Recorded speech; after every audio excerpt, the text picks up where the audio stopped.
Welcome to The Terrible Take, a daily segment telling Steelers Nation what's on our mind. I'm Ross McCorkle. Just 2 or 3 weeks ago, many were ready to give up on the Pittsburgh Steelers, and here they are on a 3-game win streak, the first time they've done that since very early on in the season. And it's starting to feel like this is a team that could actually make some noise in the playoffs. I know we all joked about Mike Tomlin's historic defense comment, and it hasn't lived up to that by any stretch of the imagination.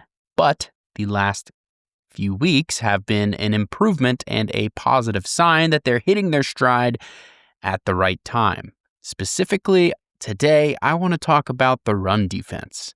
The Miami Dolphins carried a red-hot rushing attack into last Monday night's game against the Steelers, and they were held to just 63 yards on 16 attempts. Okay, maybe that was a fluke, people thought, but then the Steelers followed it up with another spectacular run defense performance against the Detroit Lions.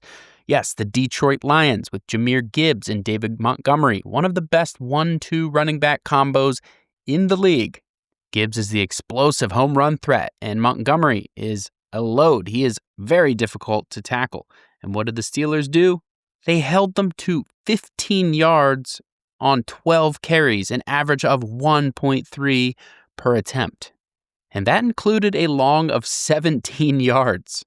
In other words, they did basically nothing. They actually lost yards on the rest of their carries other than that 17-yarder.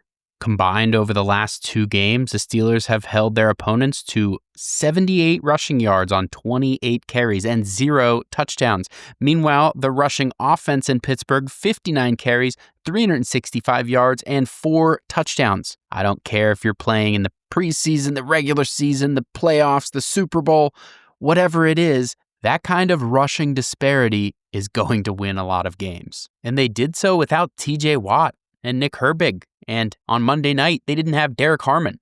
In 5 games without Derek Harmon this year, they have allowed 828 rushing yards, 165.6 per game, completely unacceptable number. But in 10 games with Derek Harmon, 879 rushing yards allowed. That's 87.9 per game, almost a 2x difference with and without him. And yes, the tape is there to back it up. That isn't just some fluky number. Harmon is a difference maker on that defensive line. And they're finally coming together as a unit, trusting each other, making sure they're doing what they're supposed to be doing. And that is showing with the product on the field. If you aren't buying into this team right now, even just a little, I don't know what to tell you.